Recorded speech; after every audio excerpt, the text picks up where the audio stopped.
Hello everyone, welcome back to গল্প কথা। আজকের এপিসোডে যে ঘটনাগুলি আছে বেশ কিন্তু ভয়ের। তবে ঘটনা যাওয়ার আগে বলতে চাই, যারা এখন অবধি সাবস্ক্রাইব করোনি গল্প কথায়, অবশ্যই কিন্তু সাবস্ক্রাইব করে গল্প কথার পাশে থাকো। আজকের যে প্রথম ঘটনাটি আছে লিখেছে সন্দীপ ভৌমিক। তিনি ঘটনাটি যেভাবে লিখেছে আমি ঠিক সেভাবেই পড়ছি। অনেক বছর আগের কথা, কলকাতার এক পুরনো হাসপাতালের ঘটনা। হাসপাতালটি ছিল শহরের একেবারে আউটসাইডে, অনেকটা আজপাড়া গায়ে, যেখানে আসলে খুব কম লোকই চিকিৎসার জন্য আসতো। স্থানীয়দের মধ্যে একজনের গুজব চলতো যে হাসপাতালের কিছু সেগমেন্টে অশুভ শক্তির বাসস্থান। কেউ কখনো সেখানে রাতে থাকতে চাইতো না। একদিন এক তরুণ ডাক্তার রাত্রেবেলা একা সেখানে রাত কাটানোর সিদ্ধান্ত নেয়, কারণ সে নতুন চাকরি পেয়েছে এবং এটি তার প্রথম রাত। হাসপাতালের মূল ভবনের নিচতলায় একটি নির্জন করিডরে এসে পৌঁছালো। সে অনুভব করছিল কিছু অস্বাভাবিক। পুরো করিডরে একটি গা ঝিমঝিম ঠান্ডা ভাব ছিল, যেন পুরো জায়গাটা কিছু গোপন রহস্য ধারণ করেছিল। তবু সে এগিয়ে থেকে যায়। হাসপাতালের সেই নির্জন করিডোর একা থাকতেই সে প্রথমবারের মতো অনুভব করে যে তার পেছনে কেউ হাঁটছে। একবার, দুইবার, শেষে সে বুঝতে পারে যে কেউ আসলে নেই। তবে এই ভয়ের চেয়েও ভয়ঙ্কর ঘটনা ঘটে যখন সে দরজা খুলে একটি পুরনো চিকিৎসা রুমে ঢুকতে যায়। সে লক্ষ্য করে যে এই রুমের এক কোণে পড়ে রয়েছে একটি পুরনো হাসপাতালের রোগীর সলিড স্লিপিং স্যুট, যেটি দেখে তার মনে হয় এটি গত শতকের। এক পর্যায়ে হঠাৎ করে বাতি নিভে যায়। অন্ধকারে সে শুনতে পায় এক অদ্ভুত হাসির শব্দ, যার সুরেলা কিন্তু অতি রহস্যজনক। সেটা কিছুটা যেমন মানসিক অসুস্থতার হাসি, তেমন অন্ধকার শক্তির কুমযন্ত্রণা। আশপাশের কক্ষগুলো একে একে খুলে যায়, আর সেখানে শিশাদের মুখের মতো কিছু ছায়া ঝিলমিল করতে থাকে। সে ধীরে ধীরে পেছন ফিরে দেখে একটা অন্ধকার মুখ তার দিকে এগিয়ে আসছে। যদিও সে জানতো না সেটা মানুষ নাকি অন্য কিছু। তাকে অনেক কষ্টে হাসপাতালে বাইরে বেরিয়ে আসতে হয়। সে কোনো রকম সাহস নিয়ে হাসপাতালে বাইরে বেরোয় এবং সে লক্ষ্য করে একজন মহিলা সেখানে দাঁড়িয়ে আছে এবং তার দিকে একভাবে তাকিয়ে রয়েছে। সেদিন রাতের পর তার মুখে আর কোনো কথা ছিল না। সে চলে আসে। অবশেষে পরবর্তী দিনগুলো পার হওয়ার পর জানা যায় ওই হাসপাতালের একটি পুরনো রুমে একসময় একটি ভয়ানক ঘটনা ঘটেছিল। এক অগ্নিদগ্ধ রোগী মারা গিয়েছিল, আর তার আত্মা এখানে হাসপাতালের ভেতরে ঘুরে বেড়াচ্ছে। নতুন রোগীদের দুঃস্বপ্নে ডাক্তারটি তখন থেকে আর কোনো অসুস্থ পাওয়া যায়নি। হাসপাতালটি পরবর্তীকালে বন্ধ হয়ে যায়। তবে স্থানীয় লোকেরা এখনও বলে যে মাঝরাতে ওই হাসপাতালের চারপাশে অদ্ভুত আলো এবং শিশাদের হাসির আওয়াজ শোনা যায়। এটাই ছিল ঘটনা। প্রথম ঘটনাটা কিন্তু বেশ অদ্ভুত ছিল। তোমাদের কেমন লাগলো অবশ্যই কিন্তু কমেন্ট করে জানিয়ে দাও। এবং তোমরা যদি আমাকে ঘটনা পাঠাতে চাও, তোমাদের কি করতে হবে, ডিসক্রিপশন বক্সে একটি হোয়াটসঅ্যাপ নাম্বার দেওয়া আছে, তোমরা আমাকে সেখানে ঘটনা পাঠাতে পারো। অথবা তোমরা যদি মনে করো আমাকে ইমেলের মাধ্যমেও ঘটনা লিখে পাঠাতে পারো। এবং বলে রাখি, গল্প কথা কিন্তু কোনো রকম কুসংস্কারকে প্রমোট করে না। আমরা ঘটনাগুলি শুধুমাত্র এন্টারটেনমেন্ট হিসেবে নিয়ে আশা করব গল্প কথা পরিবারের যত সদস্যরা আছো তারাও কিন্তু ঘটনাগুলিকে শুধুমাত্র এন্টারটেনমেন্ট হিসেবেই গ্রহণ করবে। চলে যাচ্ছি আজকের পরের ঘটনায়। পরের ঘটনাটা যিনি লিখেছে, তিনি যেভাবে উল্লেখ করেছে তার ঘটনাটি আমি ঠিক সেভাবেই পড়ব।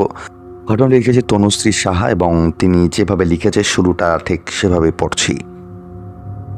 ঘটনাটা যেদিনের, সেদিন আমার অফিসে সিঁড়ি দিয়ে ওঠার সময় হঠাৎ করেই জুতোর তলাটা অনেকটা খুলে গেল। আমাদের পাড়ার পিকুদার দোকান থেকে কেনা জুতোটা 3 মাসের মধ্যে এই নিয়ে 2 বার ছিল। ভাবতে ভাবতে চেয়ার টেনে বসলেন বিশ্বরূপ। কতদিন আরে এইসব কমাল জুতো পরবে বিশ্বই, একটা ব্র্যান্ডেড কিছু চাই, বললেন সত্যতা। ইচ্ছে যে তার হয় না এমনটা নয়, কিন্তু সংসার খরচ জুগিয়ে পেরে ওঠে কই।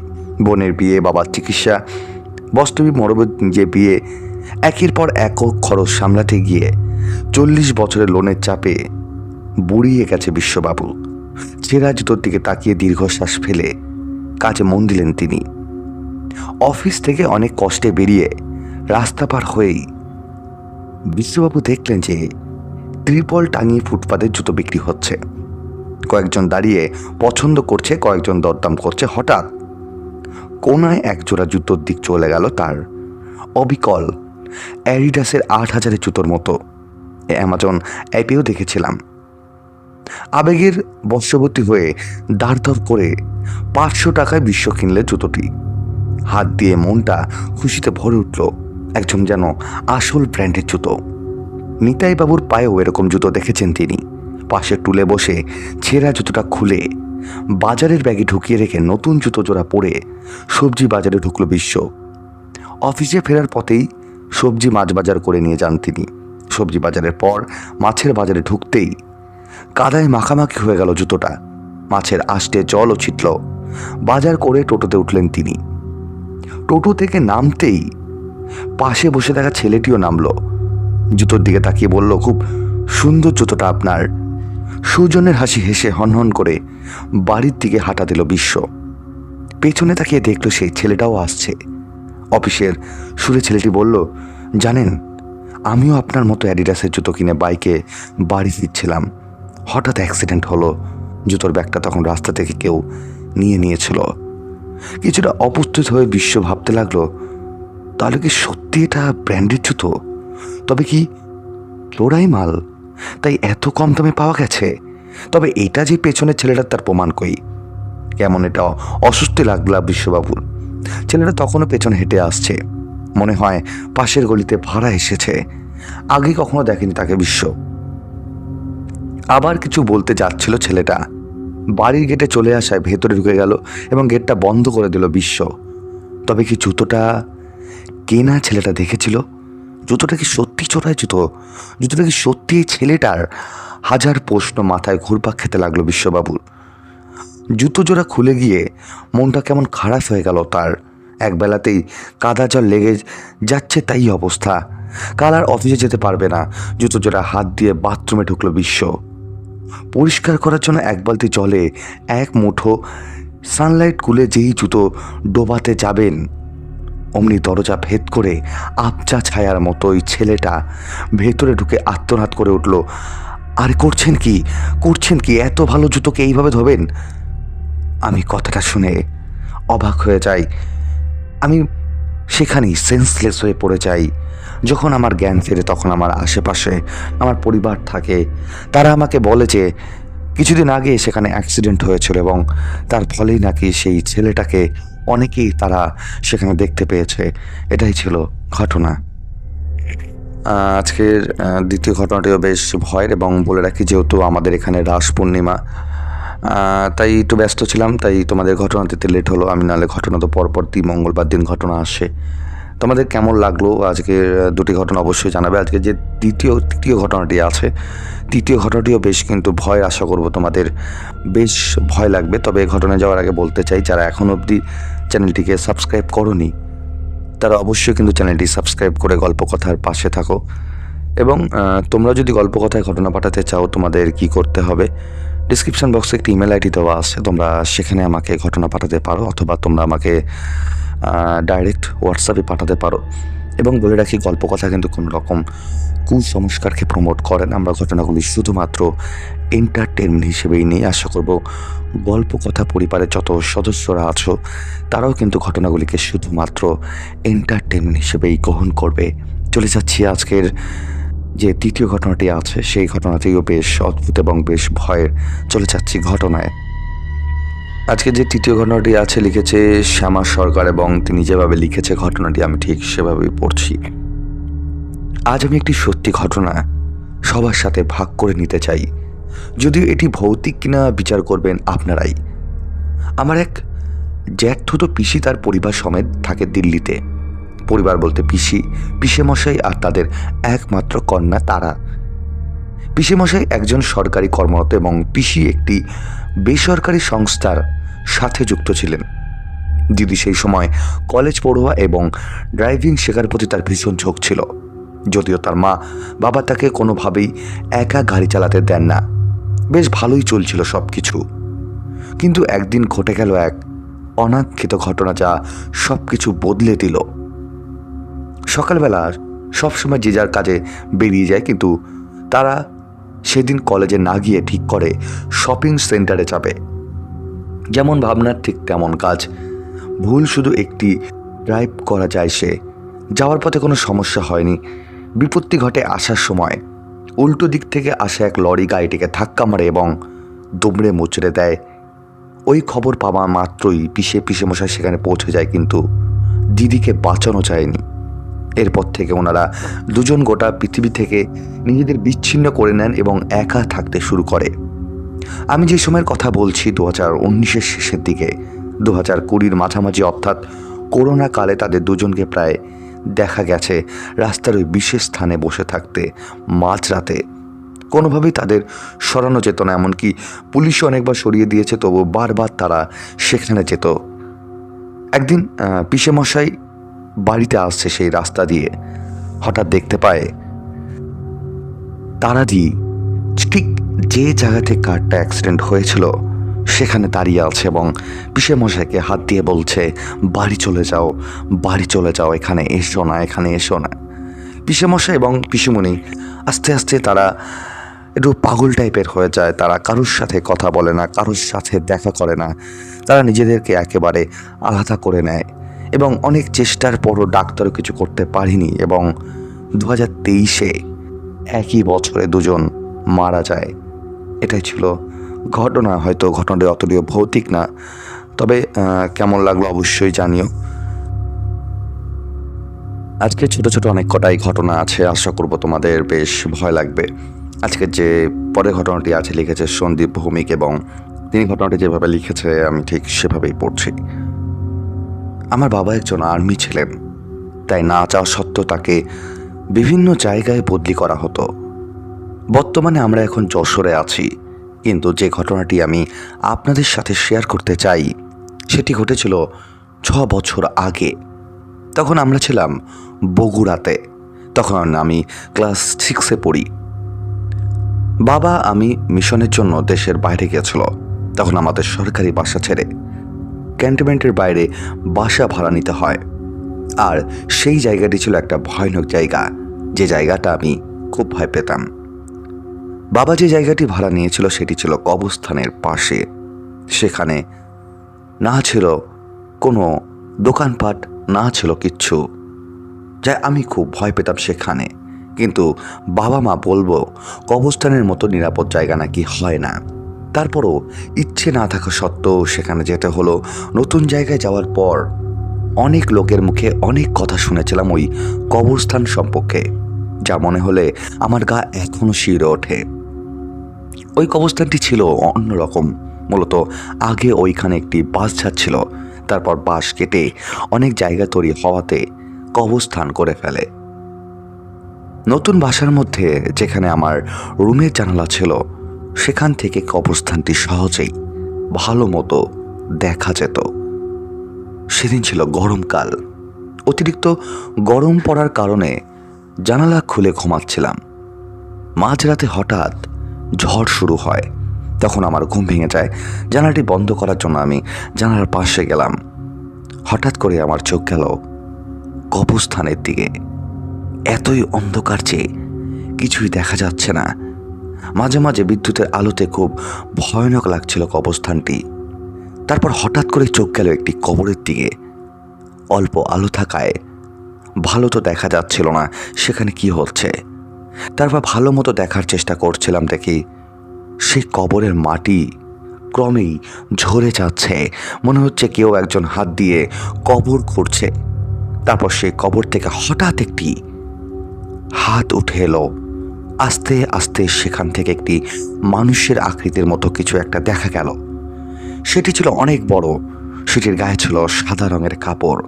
তারপর সেটি এক কবর থেকে অন্য কবরে ঘুরোঘুরি করছিল।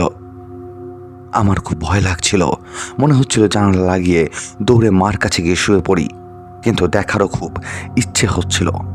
কিন্তু তখনও বুঝতে পারিনি যে সবচেয়ে ভয়ানক ঘটনা আমার সাথে ঘটতে চলেছে। কিছুক্ষণ পর এরকম চলার পর সেটি হঠাৎই আমার জানালার দিকে তাকালো। জানালার পাশে যে কবরটা ছিল সেটির দিকে আসতে লাগলো। এতে আমার খুব ভয় পেতে লাগলাম। আমি সেটির মুখের দিকে তাকালাম, কিন্তু অন্ধকারের জন্য কিচ্ছু দেখতে পেলাম না। তারপর হঠাৎ বিদ্যুতের আলো পড়ায় সেটির মুখটা দেখতে পেলাম। আমি যা দেখলাম তা আমি কখনোই ভুলতে পারবো না। আমার শরীর ঠান্ডা হতে লাগলো, কারণ সেটির মুখ ছিল রক্তমাখা এক বীভৎস মুখ। আমি সেখানে স্থির হয়ে গেলাম। আমার নড়ার কোনো শক্তি ছিল না। জানালাটা লাগানোর চেষ্টা করছি, কিন্তু পারছিলাম না। কতক্ষণ এইভাবে চলার পর আমি মাটিতে পড়ে যাই। যখন চোখ খুলি তখন দেখি আমি বিছানায় আছি। পাশে দেখি মা বসে আছে, যার কাছে জানতে পারি আমি সারা রাত অজ্ঞান ছিলাম। সবাই আমাকে প্রশ্ন করতে লাগে কি হয়েছিল রাতে, কিন্তু আমি কাউকে কিচ্ছু বলতে পারিনি। আমি কখনো এই ঘটনা ভুলতে পারবো না। এটাই ছিল ঘটনা। আজকের কিন্তু যে এই ঘটনাটি ছিল সেটিও কিন্তু অদ্ভুত। তোমাদের জীবনে কি এরকম কোনো অদ্ভুত ঘটনা আছে? যদি থেকে থাকে অবশ্যই কিন্তু গল্প কথা লিখে পাঠাও। আর লিখতে হলে ঘটনা কী করতে হবে, ডিসক্রিপশন বক্সে একটি ইমেল আইডি দেওয়া আছে, তোমরা সেখানে আমাকে ঘটনা লিখতে পারো, অথবা তোমরা যদি মনে করো আমাকে হোয়াটসঅ্যাপের মাধ্যমে ঘটনা পাঠাতে পারো।